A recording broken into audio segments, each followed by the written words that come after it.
Organic chemistry का purification and characterization of organic compound, उसमें हम लोग सिलेबस के हिसाब से पढ़ेंगे। सिलेबस में जो प्यूरिफिकेशन में crystallization, sublimation, distillation, differential extraction and chromatography, उसका प्रिंसिपल एंड देयर एप्लीकेशन, जितना भी है प्यूरिफिकेशन के बारे में पूरा एनसीईआरटी कवर करेंगे। एनसीईआरटी के सिलेबस के जो भी क्वेश्चन आने वाला है वो सब कुछ देखेंगे, और क्वालिटेटिव एनालिसिस में detection of nitrogen, sulphur, phosphorus, halogen सब कुछ कवर करेंगे, और बाकी सिलेबस के बाहर नहीं जाएंगे, और जो क्वेश्चन आने वाला है वो भी कर लेंगे।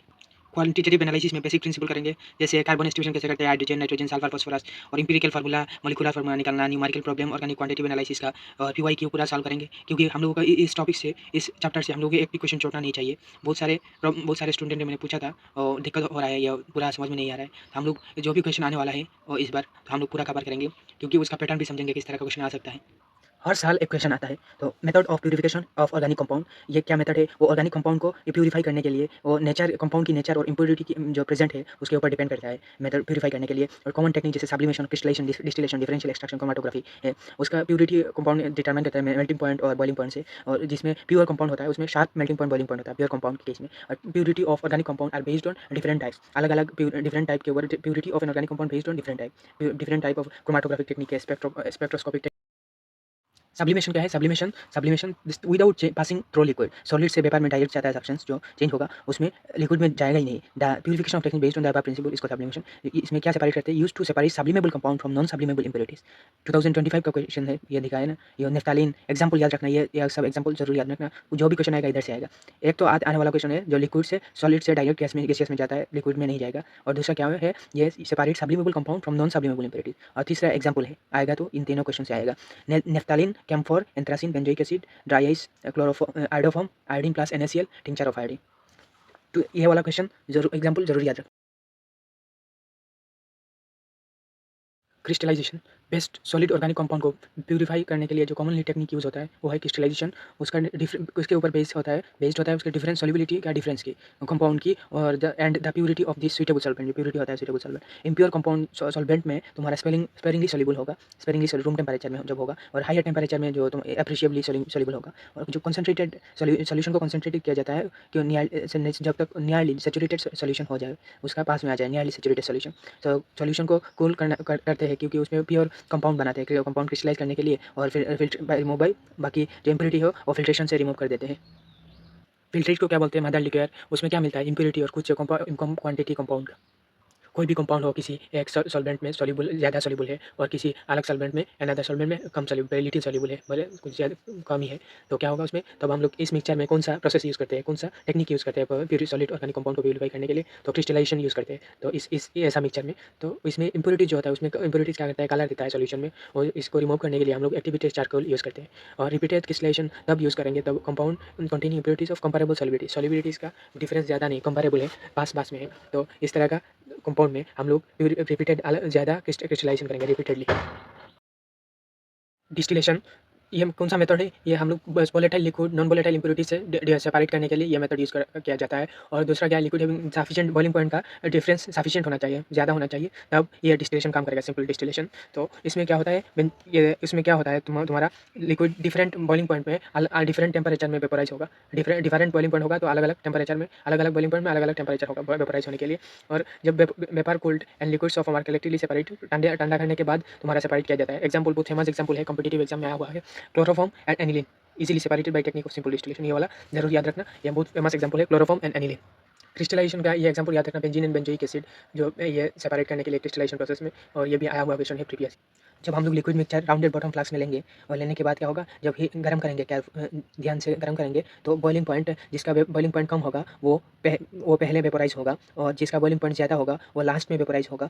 और ये बाद में आसानी से सेपरेट कर सकते हो। उसमें कैसे vaporization? The vapour are condensed by using condenser, condenser से कंडेंस किया जाता है, और जो लिक्विड सब्सटेंस उसमें रिसीवर से रिसीव किया जाता है। और इसमें सिंपल डिस्टिलेशन का यही एग्जाम्पल याद रखना, क्लोरोफॉर्म और एनिलीन। फ्रैक्शनल डिस्टिलेशन हम लोग जब जिसके पास बॉइलिंग पॉइंट का डिफरेंस बहुत ही कम है, ज़्यादा डिफरेंस नहीं है। सिंपल डिस्टिलेशन में क्या होता है? ज़्यादा बॉइलिंग पॉइंट का डिफरेंस ज़्यादा होता है, तब हम लोग सिंपल डिस्टिलेशन का यूज़ करके हम लोग ऑर्गेनिक कंपाउंड प्यूरिफाई करते हैं। बट जब हमारे पास बॉइलिंग का डिफरेंस बहुत ही कम है, नॉट मच, ज़्यादा नहीं है डिफरेंस, तो हम लोग फ्रैक्शनल डिस्टिलेशन साहब के पास जाएंगे, बोलेंगे हम अभी सिंपल डिस्टिलेशन तुमसे काम नहीं हो पाएगा, अभी हम लोगों को चाहिए फ्रैक्शन साहब ने ये काम कर देंगे। फ्रैक्शन साहब में क्या काम करते हैं? क्योंकि जिस लिक्विड में वेपर ऑफ चार्ज लिक्विड, इस लिक्विड में जिसमें टेम्परेचर रेंज सेम रहता है और कंडेंस साइमल्टेनियसली कंडेंस होता है, तो उसमें हम लोग कौन सा टेक्निक यूज़ करते हैं, फ्रैक्शनल डिस्टिलेशन टेक्निक यूज़ होता है। फ्रैक्शनल डिस्टिलेशन टेक्निक में हम लोग पहले कंडेंसेशन से पहले फ्रैक्शन में जो लिक्विड का मिक्सचर होता है वो फ्रैक्शनेटिंग कॉलम से पास किया जाता है। उसमें उसमें जो राउंड फ्रैक्शनल कॉलम का हम फीड करते हैं वो बॉटम राउंडेड बॉटम फ्लास्क जो है उसके माउथ पे फिक्स किया जाता है, जिसका वेपर लिक्विड का जिसमें हायर बॉइलिंग पॉइंट होगा वेपर ऑफ लिक्विड उसका तुम्हारा पहले कंडेंस होगा लोअर बॉइलिंग पॉइंट वाला से पहले। लिक्विड जो लिक्विड है लोअर बॉइलिंग पॉइंट है उससे पहले कंडेंस होता है। Vapour of liquid fraction become जिसमें वोलेटिलिटी ज़्यादा होगा कंपोनेंट का उसमें फ्रैक्शनेटिंग कॉलम में वेपराइज ज़्यादा होगा, रीच में जाएगा। जितना टाइम जाएगा उतना फ्रैक्शनेटिंग कॉलम के टॉप तक जाएगा तुम्हारा वेपर रीच करेगा, क्योंकि रीच होता है मोर वोलेटाइल कंपोनेंट, उसमें वोलेटिलिटी ज़्यादा होता है कंपोनेंट का। और जो फ्रैक्शनेटिंग कॉलम अलग अलग वेरियस साइज और डिजाइन में मिलता है। ये देखिए इसमें इस सेटअप में देखिए एनसीईआरटी का vapour of lower boiling point fraction reach the top of the column fast followed by vapour of higher boiling point. तो इसमें और एक एग्जांपल है इसमें तुम्हारा फ्रैक्शनल डिस्टिलेशन है, ये डिस्ट्रक्टिव बोलते हैं इसका, डिस्ट्रक्टिव डिस्टिलेशन, ये भी एनसीईआरटी है। Destructive methanol are produce known as are produce by destructive distillation. और इथानॉल कैसे फर्मेंटेशन से प्रिपेयर किया जाता है इथानॉल। और इसमें ये क्वेश्चन मॉक टेस्ट में मिला था, ये वाला क्वेश्चन इधर जो तुम्हारा फ्रैक्शनेटिंग कॉलम में फ्रैक्शनल कॉलम क्या फंक्शन क्या था, और हम provide many surface for heat exchange between the ascending vapour and the descending condense liquid. Ascending vapour और डिसेंडिंग कंडेंस लिक्विड का में सरफेस प्रोवाइड करता है हीट एक्सचेंज के लिए। क्वेश्चन ये पूछा जा सकता है तुम्हारा इसमें से फ्रैक्शनेटिंग कॉलम से, ये जो तुम्हारा why vapour become richer in low boiling point, why क्यों लो बॉइलिंग पॉइंट रीच होता है उसमें वेपर क्योंकि यह प्रॉब्लम क्या होता है, कंडेंसिंग लिक्विड जो है फ्रैक्शनेटिंग कॉलम में तुम्हारा असेंडिंग वेपर से कुछ हीट ले लेते हैं, लेने के बाद क्या होता है रीवेपोराइज हो जाता है, इसलिए रिचर होता है in low boiling point component. Vapour जो तुम्हारा लो बॉइलिंग कंपोनेंट जो है टॉप ऑफ द कॉलम में जाता है, वेपर जो लो बॉइलिंग कंपोनेंट वाला कॉलम के ऊपर जाता है, और टॉप में जाने के बाद क्या होता है वेपर प्योर होता है लो बॉइलिंग पॉइंट कंपोनेंट में, और इस बाद में कंडेंसर में पास करते हैं और प्योर लिक्विड जो है वो रिसीवर से कलेक्ट किया जाता है, रिसीवर से कलेक्ट किया जाता है। ये वाला भी मॉक टेस्ट में मिला था। आफ्टर यह सीरीज कुछ सक्सेसिवली डिस्टिलेशन करने के बाद क्या होता है, कुछ लिक्विड फ्लड स्टील फ्लास्क में रह जाता है, वो क्या होता है उसमें हाई बॉइलिंग पॉइंट कंपोनेंट हो जाता है, एनरिच्ड होता है, रिच हाई बॉइलिंग पॉइंट में चला जाता है सक्सेसफुली डिस्टिलेशन करने के बाद। तो थियोरेटिकल प्लेट क्या है, थियोरेटिकल प्लेट यही है जो is successive condensation and vaporisation unit in a fractionating column is called a theoretical plate. Theoretical plate यही है, is successive condensation and vaporising unit in a fractionating column is called theoretical plate. उसका commercially हम लोग columns with hundreds of plate available होता है। सबसे ज़्यादा important ये है एप्लीकेशन क्या है, separate different fraction of crude oil in petroleum industry, ये सबसे ज़्यादा इंपॉर्टेंट है, ये याद रखो जो काम हो जाएगा। डिस्टिलेशन अंडर रिड्यूस प्रेशर या वैक्यूम डिस्टिलेशन, ये कौन सा प्रोसेस है, इस मेथड से हम लोग क्या कर सकते हैं, जिस लिक्विड का बॉइलिंग पॉइंट हाई है, वेरी हाई है, उसको हम लोग प्यूरीफाई कर सकते हैं। एंड जो लिक्विड डिकम्पोज कर सकता है, इस लिक्विड कौन सा एट और बिलो देयर बॉइलिंग पॉइंट, इसका जैसे बॉइलिंग पॉइंट उसका कैसे कितना है 20 केल्विन है, तो उसका बॉइलिंग पॉइंट 20 केल्विन या उससे कम पे डिकम्पोज होगा, 20 से ज़्यादा नहीं होगा, 8 और बिलो, याद रखना 8 और बिलो देयर बॉइलिंग पॉइंट।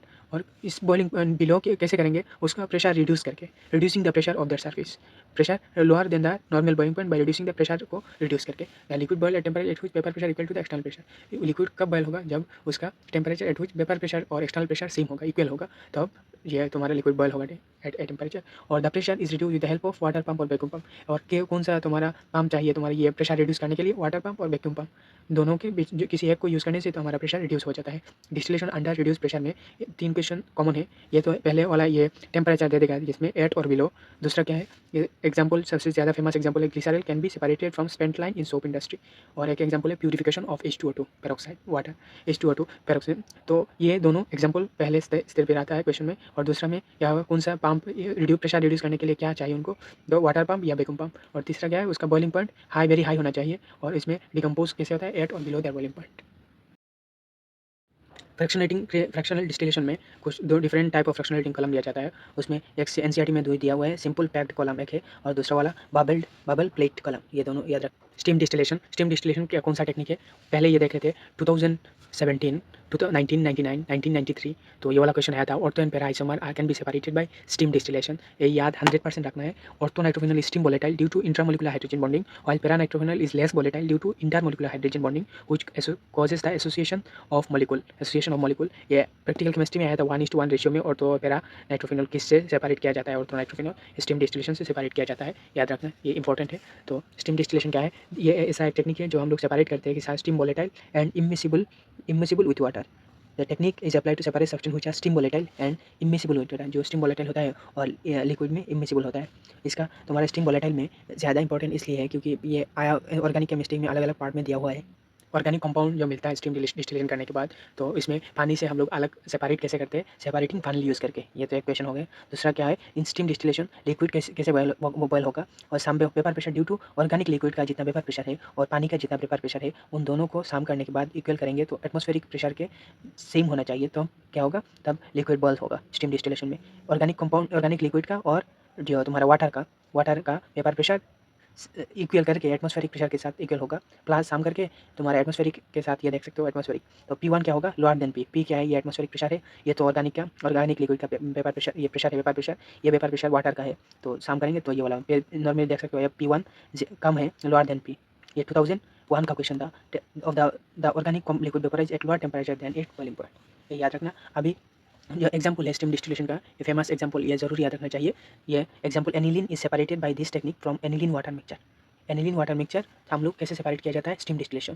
पहले तो बोल दिया ऑटो पैरा नाइट्रोफिनॉल वाला, और ये वाला टर्पेंटाइन भी याद रखना, ये भी अलग अलग एम्स कॉम्पिटिटिव एग्जाम में आया हुआ है। और oil purified bye steam distillation, उससे कोई अलग क्वेश्चन आ ही नहीं सकता, तो जो भी आएगा इधर से ही आएगा 100%। इधर चार आप लोगों को याद रखना, एक ऑटो पैरा नाइट्रोफिनॉल, दूसरा एनिलीन वाटर मिक्सचर, तीसरा टर्पेंटाइन, और ऑयल प्यूरिफाइड। ऑयल प्यूरिफाइड कैसे किया जाए स्टीम डिस्टिलेशन से।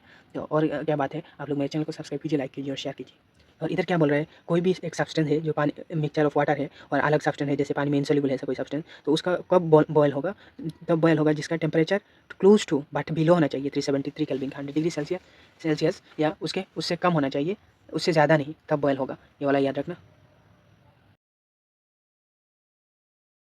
डिफरेंशियल एक्सट्रैक्शन या सॉल्वेंट एक्सट्रैक्शन और कंटिन्यूअस एक्सट्रैक्शन, तीनों का एक ही चीज़ है। तो डिफरेंशियल एक्सट्रैक्शन में क्या किया जाता है, जब भी ऑर्गेनिक कंपाउंड हम लोग एक्वस मीडियम में प्रेजेंट रहता है, जैसे उसमें हम लोग उस ऑर्गेनिक सॉल्वेंट में हम लोग शेक करेंगे जो पानी से ज़्यादा सॉल्युबल, पानी in which it is more soluble than in water. जैसे उस ऑर्गेनिक कंपाउंड पानी में जितना सॉल्युबल है उससे ज़्यादा सॉल्युबल होना चाहिए उस ऑर्गेनिक सॉल्वेंट में। तो organic solvent and aqueous solution, ये एक्वस सॉल्यूशन जो होगा और ऑर्गेनिक सॉल्वेंट वो इमिसिबल होना चाहिए, क्योंकि एक दूसरे के साथ ऑर्गेनिक सॉल्वेंट और एक्वस सॉल्यूशन एक दूसरे का मिसिबल नहीं होना चाहिए, इमिसिबल होना चाहिए, क्योंकि वो अलग अलग लेयर में फॉर्म होगा, तो हम लोग सेपरेटरी फाइनल से सेपरेट कर पाएंगे। और ऑर्गेनिक सॉल्वेंट को बाद में कैसे रिमूव किया जाएगा, उसको डिस्टिलेशन और बाई इवापोरेशन प्रोसेस से हम लोग को कंपाउंड को फिर से मिल जाएगा। तो differential extraction is carried out in separatory funnel, इसको क्या बोलते हैं, कंटीन्यूअस एक्सट्रैक्शन। इस टेक्निक को कंटीन्यूअस एक्सट्रैक्शन बोलते हैं। देखिए, if the organic compound is less soluble in organic solvent, a very large quantity of solvent will be required. तो थोड़ा तुम्हारा लेस सॉल्युबल कम हो रहा है ऑर्गेनिक सॉल्वेंट में, तो हम लोगों को ये वाला प्रोसेस करना पड़ेगा ज़्यादा टाइम, तो ये वाला मिलेगा तुम्हारा कंपाउंड, इसलिए बोलते हैं continuous extraction. In this technique same solvent is repeatedly use for the extraction of the compound. इस टेक्निक में हम लोग क्या करते हैं, सेम सॉल्वेंट हम लोग ये यूज़ किया जाता है एक्स्ट्रा कंपाउंड को एक्सट्रैक्ट करने के लिए। क्रोमेटोग्राफी लेटेस्ट टेक्निक है प्यूरिफिकेशन ऑफ ऑर्गेनिक कंपाउंड का। JEE 2024 retardation factor, NEET 2020 paper chromatography, जो है तुम्हारा JEE 2025 पार्टीशन क्रोमेटोग्राफी से आया हुआ क्वेश्चन है। क्रोमेटोग्राफी यूज़ क्यों करते हैं, क्योंकि separate mixture into their component, purify compound को प्यूरीफाई करने के लिए, test of the purity of the compound, इसके लिए हम लोग क्रोमेटोग्राफी यूज़ किया जाता है। उसका बेस्ड क्या होता है, based on the general purpose of interface separation में हम लोग ये यूज़ करते हैं। क्रोमेटोग्राफी मेथड वाज फर्स्ट किस लिए यूज़ किया, first use for separation of coloured substance from the plant, colour substance को सेपरेट करने के लिए। और इस टेक्निक में क्या होता है, एक स्टेशनरी फेज होता है, एक मोबाइल फेज होता है। स्टेशनरी फेज में ये सॉलिड भी हो सकता है और लिक्विड भी हो सकता है। Pure solvent, mixture of solvent और एक gas allowed to move stationary phase के ऊपर मूव करेगा, वो वाला क्या हो सकता है, ये वाला मूविंग फेज, उसको क्या बोलते हैं, मोबाइल फेज। उसका प्रिंसिपल के हिसाब से क्रोमेटोग्राफी को किस में क्लासीफाई किया, उसको एक एडजॉर्प्शन क्रोमेटोग्राफी और दूसरा वाला पार्टीशन क्रोमेटोग्राफी। एडजॉर्प्शन क्रोमेटोग्राफी को, एब्जॉर्प्शन क्रोमेटोग्राफी के अंदर आता है कॉलम क्रोमेटोग्राफी और thin layer chromatography. Column chromatography और थिन लेयर क्रोमेटोग्राफी के अंदर जो एक तो तुम्हारा एब्जॉर्प्शन क्रोमेटोग्राफी में देखते हैं based on the fact that different compound are absorb on the absorbent to different degrees. Commonly use हम लोग जो सॉल्वेंट यूज़ करते हैं, एब्जॉर्बेंट यूज़ करते हैं, सिलिका जेल और एल्यूमिनियम और सिलिका जेल सबसे ज़्यादा इंपॉर्टेंट है। हम लोग कॉमनली यूज़ क्या करते हैं इसमें, एब्जॉर्बेंट कौन सा यूज़ करते हैं, सिलिका जेल और aluminium. In mobile phase allowed to move over the stationary phase absorbent, the component mixture move by varying distance over the stationary phase. उसमें मैंने पहले ही बोल दिया, टू मेन क्रोमेटोग्राफी टेक्निक होता है उसमें, एक तो थिन लेयर कॉलम क्रोमेटोग्राफी और एक थिन लेयर क्रोमेटोग्राफी।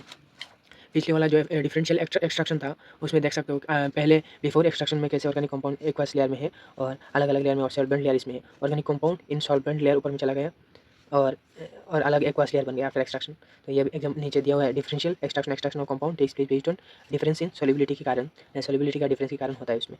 और एब्जॉर्प्शन क्रोमेटोग्राफी में तो कॉलम और थिन लेयर, कॉलम क्रोमेटोग्राफी में क्या है देखते हैं, Column chromatography involved in the separation of mixture over a column of adsorbent. Adsorbent क्या है? Stationary phase packed in a glass tube. याद रखना, separation of mixture of a column of adsorbent क्या? Stationary phase packed in a glass tube. तो उसमें और क्या आ सकता है question? Degree depending upon the degree to which compound are adsorb complete separation takes place. कौन सा डिपेंडिंग अपॉन डिग्री हुई द कंपाउंड एब्जॉर्ब, कौन सा डिग्री में यह एब्जॉर्ब हो रहा है उसके ऊपर डिपेंड करके सेपरेशन हो सकता है. The most readily absorb substance are retained near the top. ये देखिए, जो आसानी से टॉप में रेडिली एब्जॉर्ब सब्सटेंस ऊपर में चला जाएगा टॉप में, और other calm down in various column, other वाला नीचे में चला जाता है. रेडिली जो आसानी से एब्जॉर्ब होता है ऊपर में चला जाता है उसमें. ये इस कॉलम में देख सकते हो आप लोग. एब्जॉर्बेंट है ये stationary phase mixture of A compound. उसमें ये देखिए ए बी सी अलग अलग सबसे ज़्यादा आसानी से ऊपर में चला गया, टॉप में गया, वो आसानी से एब्जॉर्ब हो गया. इसलिए कॉलम क्रोमेटोग्राफी सेपरेशन अलग अलग सेपरेशन का दिखाया हुआ है इसमें ये. और थिन लेयर क्रोमेटोग्राफी क्या है? थिन लेयर क्रोमेटोग्राफी में thin layer chromatography is another type. Adsorption chromatography कोई अलग टाइप है. Separation of substance mixture over a thin layer of adsorbent quoted in a glass plate. Thin layer of adsorbent, पिछले वाला column था, इसमें thin layer adsorbent quoted in glass plate. उसमें glass tube था क्योंकि कॉलम है ना ग्लास ट्यूब, इसमें ग्लास प्लेट थिन लेयर वाला इसलिए प्लेट आ गया. तो उसमें थिन लेयर कौन सा हो सकता है? एडजॉर्बेंट कौन सा होगा? पहले ही बोल दिया एडजॉर्बेंट तो सिलिका जेल कॉमनली यूज होता है. सिलिका जेल या एल्यूमिनियम ग्लास प्लेट के ऊपर देते थे उसको. उस प्लेट को क्या बोलते हैं? Thin layer of chromatographic plate, और क्रोमोप्लेट भी बोलते हैं उसको, उस प्लेट को जिसमें स्प्रेड किया जाता है उसमें ग्लास प्लेट में सिलिका जेल और aluminium. The solution will separated by like to small spot about 2 centimetre above and the end of the a TLC plate. Normally 2 centimetre ऊपर में दिखाई and at one end of the a TLC plate. वो भी अलग अलग distance में चला जाता है उसका वो एलिमेंट. तो depending on the degree which degree of absorption और सेपरेशन, तब सेपरेशन होगा. एब्जॉर्प्शन के ऊपर कैसे एब्जॉर्ब हो रहा है बाद में सेपरेट होगा. उसमें जो क्या होता है relative absorption of each component of mixture express, कैसे एब्जॉर्ब हो रहा है उसके ऊपर डिपेंड करके हम लोग क्या एक्सप्रेस करते हैं? रिटार्डेशन फैक्टर उसको बोलते हैं मिक्सचर को. तो R F value retardation factor, retention factor भी बोलते हैं. आर एफ वैल्यू क्या है? R F value distance move by the substance from base line. ये देख सकते हो आप लोग, ये बेस लाइन है उसमें से सब्सटेंस कितना गया ऊपर में, और distance move by the solvent from base line. ये सॉल्वेंट है, ये सॉल्वेंट कितना ऊपर में गया और सब्सटेंस कितना ऊपर में गया. उस जेडब्ल्यू 2024 में 2-3 बार शिफ्ट अलग अलग शिफ्ट में ये वाला रिपीट किया हुआ क्वेश्चन है. ये वाला तो जेडब्ल्यू में क्वेश्चन के फॉर्म में पूछा गया था. ये देख सकते हो ये वाला क्वेश्चन. ये बॉटम वाला 1 सेंटीमीटर दे दिया पूरा ट्यूब का, वो 10 सेंटीमीटर दिया था. ऊपर में टॉप दिया हुआ है, ये सॉल्वेंट दिया था. पर नीट वाला में क्या हो सकता है? नीट वाला में आएगा तो इस तरह का थोड़ा, ये इतना टफ भी नहीं, आसान है. कितना डिस्टेंस गया? ये एक्स दे दिया तुम्हारा, एक्स क्या है? ये बी ए तुम्हारा स्पॉट दिया हुआ है अलग अलग, उसमें सॉल्वेंट दिया हुआ है. आप लोग जाके देख सकते हो, आसानी क्वेश्चन था. फिर भी आप लोग स्पॉट कितना गया, distance move by the substance कितना गया, और distance move by the solvent from base line. ये देखिए सॉल्वेंट कितना है, सॉल्वेंट हमारा डिस्टेंस वाई है. ये सॉल्वेंट कितना है? डिस्टेंस वाई है. इधर क्या है? सॉल्वेंट है. तो सॉल्वेंट बेस लाइन यही है, बेस लाइन 1 सेंटीमीटर. तो 10 माइनस, ये देखिए 10 माइनस ऊपर से सॉल्वेंट 1 सेंटीमीटर नीचे है, नीचे से 1 सेंटीमीटर, तो क्या है? 8 सेंटीमीटर होगा. तो हमारा distance move by the substance from base line. Solvent तो तुम्हारा 8 हो गया, 10 माइनस ऊपर में 2 नीचे 1, ऊपर में 1 नीचे 1, तो 2 हो गया. 10 माइनस 2 8 होगा. और distance move by the substance क्या है? उसमें ए के लिए क्या होगा? ये वाला सब्सटेंस मेरे लेट मान लिया हम लोग ए के लिए निकाल रहे हैं. तो ए कितना गया ऊपर में, वो ए कितना गया और बी कितना गया, ये सब्सटेंस उसके ऊपर डिपेंड करके ये डिस्टेंस दिया हुआ था कितना बॉटम में, तो इसके हिसाब से हम लोग निकाल लेंगे. और क्वेश्चन आप लोग पढ़ लेंगे तो समझ में आ जाएगा, आसानी है. तो ये याद रखना, ये वाला बेस लाइन है, ये स्पॉट का डिस्टेंस, ये सॉल्वेंट का डिस्टेंस है. एक्स क्या है? ये स्पॉट का सब्सटेंस जो है ना, और सॉल्वेंट का क्या है? वाई का. तो डिस्टेंस एक्स बाई वाई होता है रिटार्डेशन फैक्टर.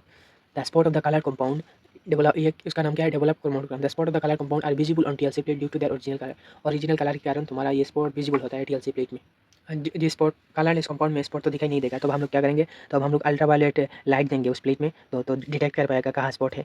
तो ये वाला for is invisible to the eye fluoresce ultraviolet light detect by the plate. Another detection क्या है technique? Place the plate in a covered jar containing few crystal of iodine. हम लोग ऐसे जार के अंदर प्लेस करेंगे जिसमें कुछ क्रिस्टल ऑफ आयोडीन है, ऐसे भी डिटेक्ट किया जाता है. Spot of the compound are observe iodine who show brown spot. तो आयोडीन का जार में फ्यू क्रिस्टल ऑफ आयोडीन को जो जार से कवर किया हुआ है, उसमें से हम लोग स्पॉट किस तरह कलर मिलेगा? हम लोग ब्राउन कलर मिलता है. और एन एप्रोप्रिएट रीजन में भी स्प्रेड ऑन द प्लेट. और रिएजेंट भी दे सकते हो, जैसे amino acid can be detect by spraying plate with ninhydrin solution. ये वाला लाइन कुछ ज़्यादा इंपॉर्टेंट है, आप लोगों को एग्जांपल में आ सकता है. दे देगा ये वाला लाइन दे देगा, एमाइनो एसिड में be detected by spraying the plate with ninhydrin solution is an example of thin layer of chromatography. Statement 1. दूसरा स्टेटमेंट दे देगा इज एन एग्जांपल ऑफ तुम्हारा कितना कॉलम क्रोमेटोग्राफी. तीसरा में दे देगा पार्टीशन क्रोमेटोग्राफी. कौन सा सही है? इस तरह का क्वेश्चन पूछा जा सकता है. इधर से बाहर कोई क्वेश्चन ही नहीं आएगा. तो मेरे चैनल को सब्सक्राइब कीजिए, लाइक कीजिए, दूसरों के साथ शेयर कीजिए. जिसको समझ में दिक्कत आ रहा है तो मुझे नीचे कमेंट कर सकता है.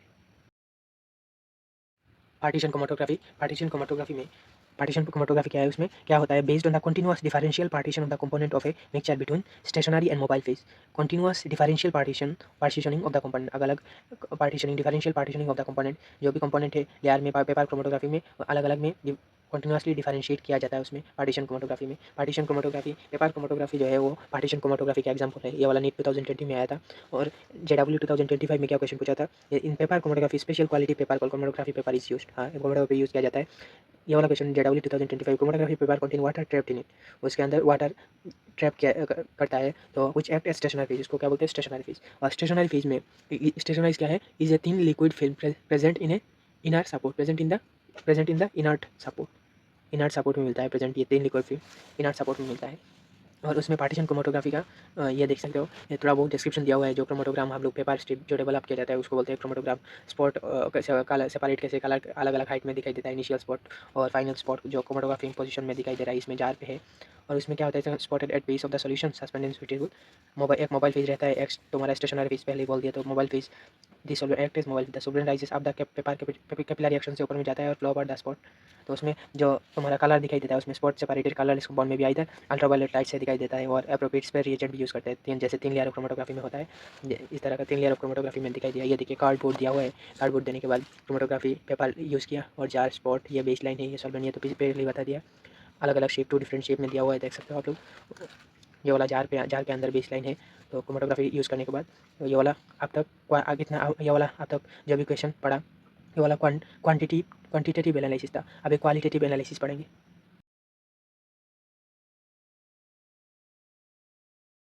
Qualitative analysis of organic compound, उसमें क्या quality, carbon, hydrogen, oxygen, nitrogen, sulphur, halogen, phosphorus के बारे में बात करेंगे। कैसा टेस्ट होता है, किस तरह का, कैसे एग्जाम में आया है, कौन सा क्वेश्चन आया है, कौन सा ऑप्शन लिमिट कैसे करना है, और किस किस मेथड में आता है, लेसन टेस्ट क्या है, सब कुछ के बारे में बात करेंगे। तो पहले वाला क्या है, detection of carbon and hydrogen. Carbon and hydrogen are detected by heating compound with copper two oxide. ये देखिए Cu डाई पॉजिटिव है, ये और डाई नेगेटिव है। तो कॉपर टू ऑक्साइड को हम लोग हीट करेंगे कार्बन के साथ, तो 2 मॉलिक्यूल ऑफ कॉपर और कार्बन डाइऑक्साइड मिलता है।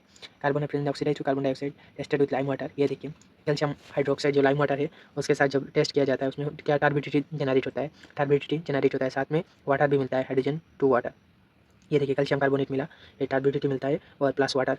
तो उसमें क्या होता है, एनहाइड्रस कॉपर सल्फेट मिलता है। कॉपर सल्फेट जो व्हाइट कलर होता है वो क्या कर देता है, उसमें पानी के साथ रिएक्शन करने के बाद ब्लू फॉर्म में आ जाता है, ब्लू CuSO4.5H2 होता है उसमें। तो कार्बन और हाइड्रोजन को इस तरह का डिटेक्ट किया जाता है, कार्बन और डिटेक्शन ऑफ कार्बन हाइड्रोजन के लिए तो ये देख सकते हो CO copper copper two oxide में। और हाइड्रोजन के लिए आप लोग पहले यही याद रखना, CuSO4 5H2O का कलर क्या है, ब्लू याद रखना, और CuSO4 का व्हाइट कलर होता है। डिटेक्शन ऑफ अदर एलिमेंट जैसे नाइट्रोजन, सल्फर, हेलोजन, फास्फोरस, वो ये सब डिटेक्ट कैसे किया जाता है, लेसिन टेस्ट के थ्रू। लेसिन टेस्ट में क्या होता है, उसमें कोवलेंट फॉर्म का जब रिएक्शन होगा सोडियम मेटल के साथ तो क्या बनता है, आयनिक फॉर्म में चला जाता है by fusing with the compound sodium metal. तो उसमें आप लोग कैसे याद रखेंगे, लेसिन टेस्ट कौन सा तुम्हारा एलिमेंट देता है, तो ये एसिट्रिक पी एन सी आर का एक्स, पी से फॉस्फोरस, एन से क्या है नाइट्रोजन, एस से सल्फर और एक्स से हेलोजन ग्रुप, आप लोग याद रख सकते हो पी एन सी आर का एक्स। तो इसमें जब रिएक्शन होगा सोडियम NaCN बनेगा, उसमें Na2S बनेगा, उसमें हेलोजन के साथ जब रिएक्शन हुआ NaX, NaCl, NaBr, बन सकता है। 2023 में आया, 2011 में क्वेश्चन आया लेसन टेस्ट की। और carbon nitrogen sulphur come from organic compound, ये भी 1989 में क्वेश्चन आया था। और इधर क्या बोल रहा है, the cyanide sulphide halide of sodium so form on sodium fusion are extracted from fuse mass by boiling it with distilled water. This extract is known as sodium fusion extract. इस extract को क्या बोलता है detection lesson test में, तो उसको बोलते हैं सोडियम फ्यूजन एक्सट्रैक्ट। पहले देखते हैं नाइट्रोजन का टेस्ट कैसे किया जाता है। Test for nitrogen, sodium Prussian blue होता है, तो नाइट्रोजन आप लोग याद रखना नाइट्रोजन होगा प्रूशियन ब्लू। तो इस तरह से पहले क्या होगा, उसमें जब हम लोग सोडियम साइनाइड के साथ, iron sulphide, iron two sulphide sulphate जब रिएक्शन होगा तो सोडियम ये वाला बनेगा, इधर 4 नेगेटिव आ सकेगा, Na4 होता है। ये तो क्या बनेगा तुम्हारा, ये हेक्सासाइनिडो फेरिक 2 आयन बनेगा, फेरिक हेक्सासाइनिडो फेरिक 2 आयन बनेगा। और ये वाला इसमें हीट करेंगे और साथ में आयरन 3+ के साथ जब रिएक्शन होगा तो तब क्या बनेगा, ये वाला हेक्सासाइनिडो फेरिक 2 हेक्सासाइनिडो फेरिक 2। ये देखिए ये प्रूशियन ब्लू होता है, उसमें इसका नाम क्या है, आयरन 3 हेक्सासाइनिडो फेरिक 2। और उसको और एक चीज़ बोलते हैं फेरी फेरोसाइनाइड याद रखना। और प्रूशियन ब्लू में आयरन का तुम्हारे सेंट्रल आयरन का कितना ऑक्सीडेशन नंबर होता है, +2 ऑक्सीडेशन स्टेट होता है। कलर क्या होता है, प्रूशियन ब्लू। और उसका IUPAC नोमेनक्लेचर क्या है, आयरन 3 हेक्सासाइनिडो फेरिक 2। आयरन 3 ये +3, आयरन 3 हेक्सासाइनिडो फेरिट +2 फेरिक 2 या फेरी फेरोसाइनाइड। चार तरह का होता है इसमें, फेरी फेरोसाइनाइड, ये प्रूशियन ब्लू है ना, इसमें एक फेरो फेरीसाइनाइड होता है, एक फेरो फेरोसाइनाइड होता है, एक फेरी फेरीसाइनाइड होता है। तो दूसरा क्या है, test for sulphur. Test for sulphur में अलग अलग टेस्ट होता है। जैसे हम लोग black black precipitate lead sulphate लेंगे, लेड, उसके साथ जो उसमें ब्लैक पीपीटी बनेगा, तो वो लोग क्या इंडिकेट क्या करता है, तो इसमें सल्फर है, सोडियम फिक्सेट एसिटिक एसिड के साथ लेड एसिटेट का जब रिएक्शन होगा तो ब्लैक पीपीटी बनता है, पीबीएस। तो प्रेजेंस पीबीएस होगा तो प्रेजेंस ऑफ सल्फर टेस्ट दिया जाता है। उसमें जब हम लोग सोडियम फ्यूजन एक्सट्रैक्ट, तो सोडियम नाइट्रोफोसाइड के साथ जब रिएक्शन होगा नाइट्रोफोसाइड, तो उसमें वायलेट कलर देता है। तो ये इंडिकेट क्या करते हैं, sodium nitro extract with sodium nitroprusside, तो इसमें वायलेट कलर देगा, तो ये क्या इंडिकेट करता है, उसमें सल्फर प्रेजेंट है, FeCN5NOS4 नेगेटिव, ये 2023 का ऑप्शन में था, याद रखना।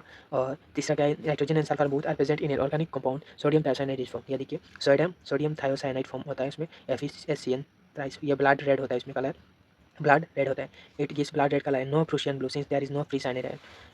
स्टेटमेंट बेस्ड आ सकता है इधर से क्वेश्चन, क्या आ सकता है इसमें, तुम्हारा प्रूशियन ब्लू फॉर्म क्यों नहीं होता है, तो आप लोग क्या आंसर कीजिए, उसमें साइनाइड आयन फ्री नहीं रहता है, इसलिए प्रूशियन ब्लू कलर देता नहीं है।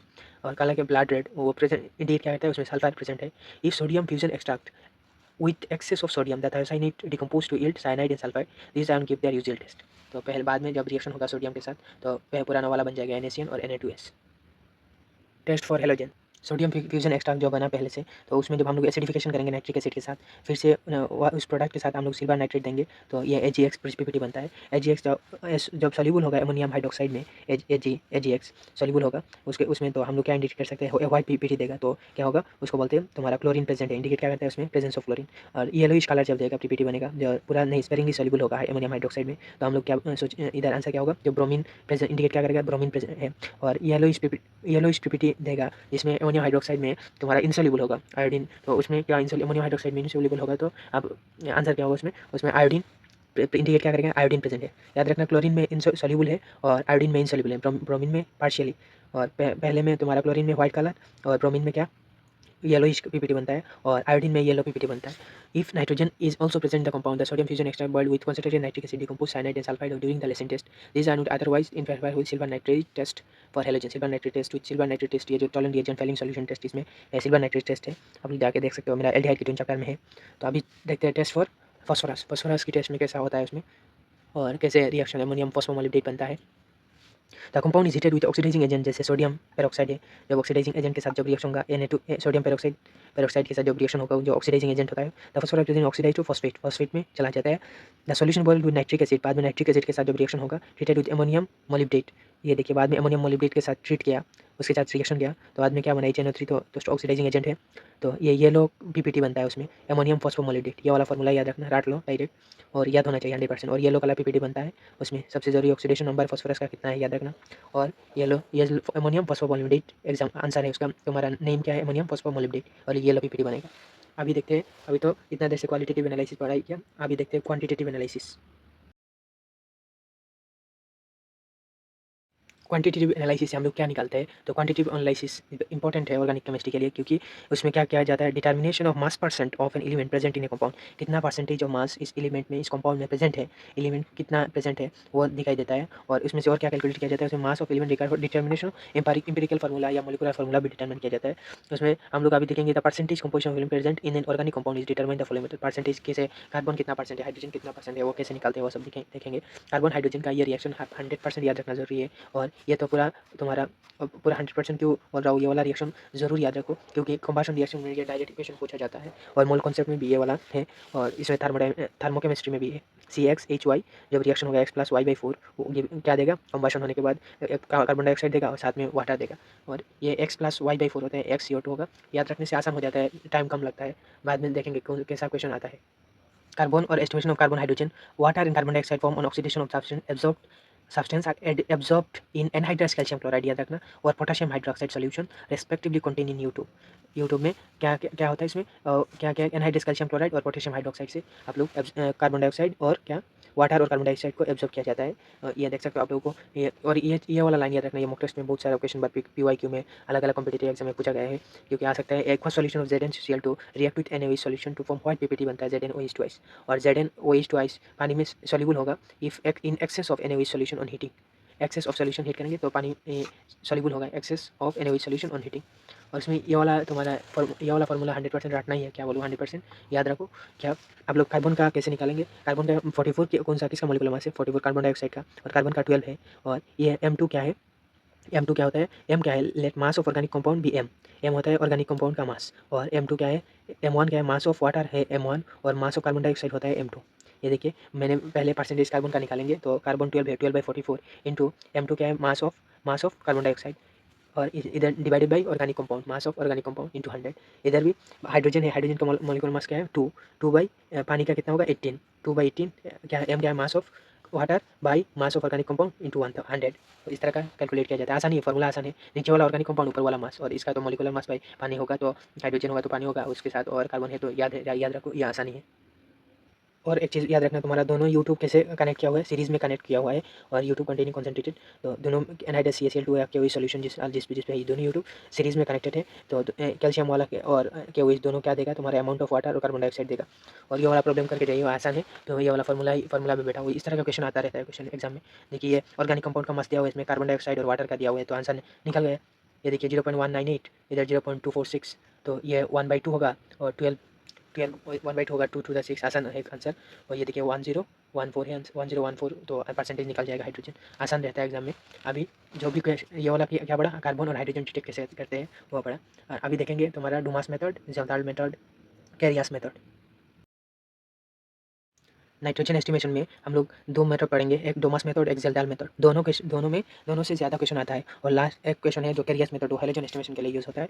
और डोमास मेथड में हम लोग जो इधर क्या बोला है क्वेश्चन में, डोमास मेथड में जैसे एक ऑर्गेनिक कंपाउंड ले लिया, उसके साथ CO कॉपर ऑक्साइड के साथ जब रिएक्शन होगा तो कार्बन डाइऑक्साइड, वाटर और nitrogen gas, free nitrogen gas, साथ में कॉपर भी निकलता है। और उसमें क्या होता है, पोटाशियम हाइड्रोक्साइड जो है, पोटाशियम हाइड्रोक्साइड क्या करता है, कार्बन डाइऑक्साइड को एब्जॉर्ब कर देता है। पोटाशियम हाइड्रोक्साइड कार्बन डाइऑक्साइड को एब्जॉर्ब कर देता है। ये वाला बायोलॉजी में भी है क्वेश्चन, एक तुम्हारा फोटोसिंथेसिस चैप्टर में है ये। और इधर कौन सा तुम्हारा फार्मूला याद रखना जरूरी है एग्जाम के लिए, मैं भी वो भी बात करूँगा। ये वाला देखो तुम्हारा, ये M पहले बोलते तो M क्या है, मास ऑफ ऑर्गेनिक कंपाउंड है। इधर B1 क्या है, B1 कितना नाइट्रोजन कलेक्ट किया, B1 ml, और रूम टेम्परेचर क्या है T1। तो इसमें क्वेश्चन में पूछा गया है तुम्हारा वॉल्यूम ऑफ नाइट्रोजन कितना है STP पे। तो लेट, तो ये वाला B1 by T1, और इधर 273 ये तो आप लोगों को तुम्हारा गैसियस वाला चैप्टर अभी नहीं है सिलेबस में। पहले एक फार्मूला था P1 इजिकल टू P2 तो हम ये सब स्टैंडर्ड में लिया गया, इसलिए 273 केल्विन वॉल्यूम, और 760 तुम्हारा ये प्रेशर है, और टेम्परेचर तो अलग अलग दिया हुआ है। P1 उसमें स्टैंडर्ड क्या है, ये टेम्परेचर है, ये प्रेशर है, तो ये वाला याद रखना। और P1 क्या है, P1 होता है प्रेशर नाइट्रोजन का, और B1 क्या है, वॉल्यूम होता है नाइट्रोजन का। P1 is different from the atmospheric pressure at which nitrogen is collected, the P1 is obtain by the relation. और ये बात याद रखना, ये क्वेश्चन में बहुत सारे बार क्वेश्चन NCERT का क्वेश्चन भी है। तो P1 क्या होता है, atmospheric pressure minus aqueous tension. P1 क्या है, एटमॉस्फेरिक माइनस एक्वस टेंशन, ये वाला याद रखना। तो जैसे इधर दिया हुआ है 22400 ml nitrogen at STP, weight कितना है 228 ग्राम। ये देख सकते हो तुम्हारा डुमास मेथड में CO कॉपर ऑक्साइड गॉज लिया गया, उसमें ऑर्गेनिक कंपाउंड है, इसमें कुछ CO है, रिड्यूस कॉपर गॉज है, बाद में फार्नेस किया, मार्कर सील है, नाइट्रोमीटर कौन ये उसको बोलते हैं नाइट्रोमीटर, ये नाइट्रोजन है। तो इसमें non organic compound nitrogen gas heating with copper oxide, presence of carbon dioxide gas. The mixture बाद में कलेक्ट किया जाता है पोटेशियम हाइड्रोक्साइड सॉल्यूशन, जो कार्बन डाइऑक्साइड को ऑब्जर्व करता है, और हम लोग वॉल्यूम ऑफ नाइट्रोजन निकाल देते हैं। और ये दोनों फार्मूला आप लोग 100% याद रखना। BML of nitrogen at STP कितना होता है 28 ये तो N2 का मॉलिक्यूलर मास है 28, और STP का वॉल्यूम कितना होता है 22400 होता है। और B क्या है, ये तो वॉल्यूम होता है तुम्हारा। बी वाला, ये पिछले वाला P1 273 इंटू 760। तो परसेंटेज ऑफ नाइट्रोजन कितना हो जाएगा उसमें 28 इंटू B/224 इंटू नीचे परसेंटेज निकालने के नीचे organic molar mass of organic compound into 100। तो ये वाला कैलकुलेट करने के बाद B/8M आ जाता है। शॉर्टकट के लिए याद रखना, एग्जाम में टाइम नहीं होता है इसलिए। पर एग्जाम ये वाला देखिए डुमास मेथड का क्वेश्चन, ये वाला 2015 में आया क्वेश्चन है, 2011 में भी डुमास मेथड से, और JW में भी आया हुआ क्वेश्चन है। तो क्या करता है एग्जाम में, सिर्फ यही क्वेश्चन रहता है, सिर्फ ये वाला वैल्यू चेंज कर देता है, 0.3 इधर 50 इधर, सिर्फ ये वाला वैल्यू चेंज करता है तुम्हारा वैल्यू, और बाकी सब सेम रहता है। एग्जाम आप लोग जरूर क्वेश्चन प्रैक्टिस कीजिए। ये देखिए वॉल्यूम ऑफ नाइट्रोजन कितना 300 केल्विन, और 715 इधर एक्वस टेंशन दिया हुआ है। एक्वस टेंशन होगा P1 कितना होगा, atmospheric pressure minus aqueous tension होता है, इसलिए 715 माइनस 15 दिया हुआ है 700। तो 273 750 बाई 300 इंटू 760, तो ये कैलकुलेट 41.9 ml हो जाएगा। और 224 तो हम लोग वॉल्यूम है स्टैंडर्ड ml में। तो कैलकुलेट कैसे करेंगे, नाइट्रोजन का देख सकते हो आप लोग, तो परसेंटेज नाइट्रोजन 28 B कितना है, B हमारा 41.9 इंटू 100 परसेंटेज है, 224 इंटू मास कितना है 0.3। तो इस तरह का कैलकुलेट किया जाता है, आसान क्वेश्चन है। जो भी क्वेश्चन JEE या नेट में दोनों में सिर्फ वैल्यू चेंज किया और सेम क्वेश्चन पूछा गया।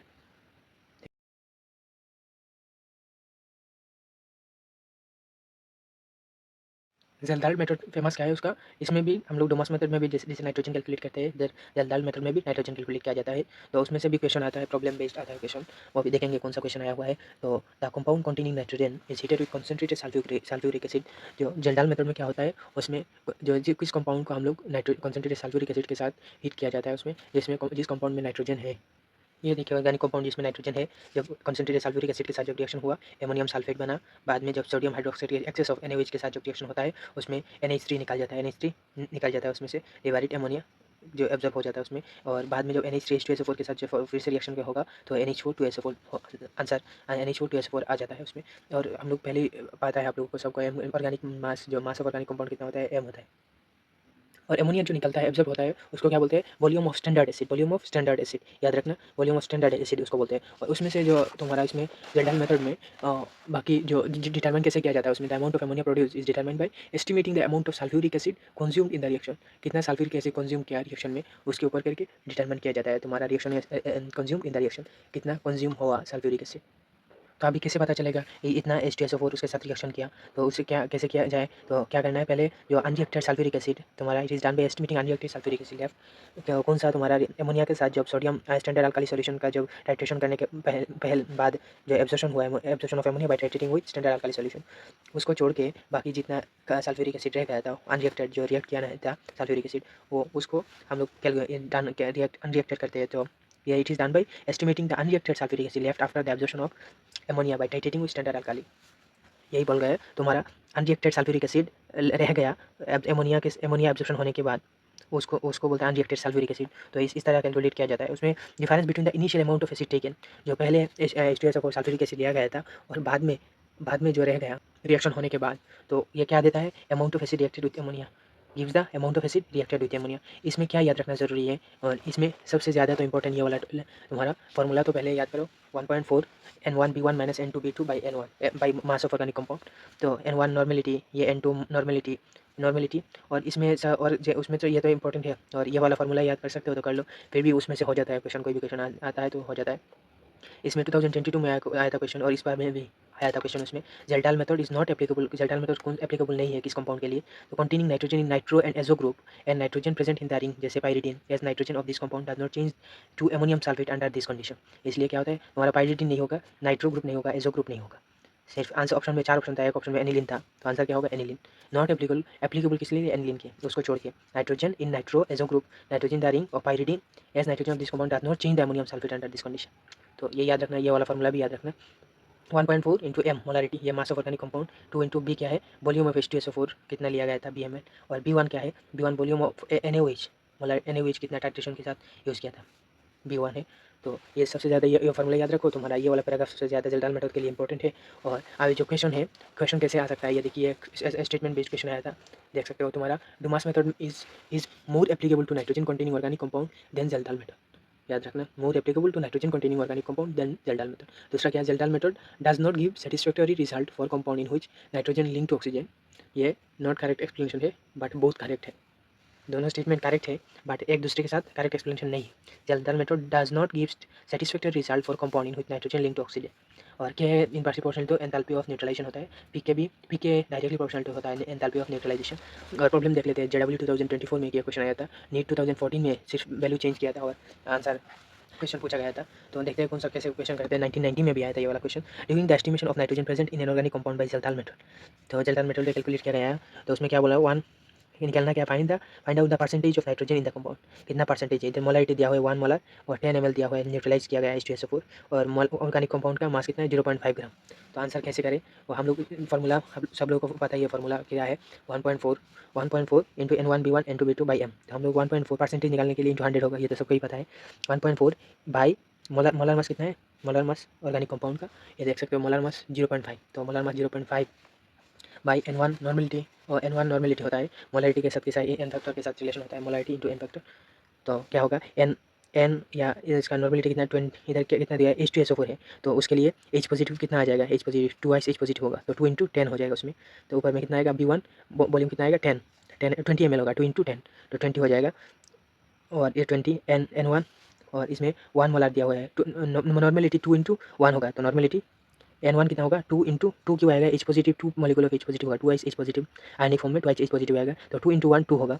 और N1 B1 कितना है 10, तो 2 × 10 20 होगा, तो 1.4 × 20 बाई तुम्हारा इसमें इसकी फॉर्मेट में दिया हुआ है ml की, हम लोग तुम्हारा लीटर में लेके जाएंगे तो डिवाइडेड बाई 1000 करेंगे, 1000 इंटू 0. मोलर ऑर्गेनिक मास कितना है 0.5 और इंटू परसेंटेज करने के लिए 100, तो आंसर क्या हो जाएगा जो 5.6। और अभी ये वाला आंसर नहीं है तो ये भी कर सकते हो, इधर देखिए ये वाला दिया हुआ है, ये देखिए इसमें डायरेक्ट कैलकुलेट किया गया है।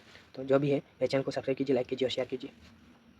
पूरा कवर करेंगे कि जो भी क्वेश्चन आएगा इधर से आना है, बाकी उधर से कोई भी प्रॉब्लम हो, थियोरिटिकल हो या प्रैक्टिकल हो, क्वेश्चन इधर से ही सॉल्व करके जाएंगे और एग्जाम में भी इधर मिलेगा क्वेश्चन, 100% श्योरिटी है।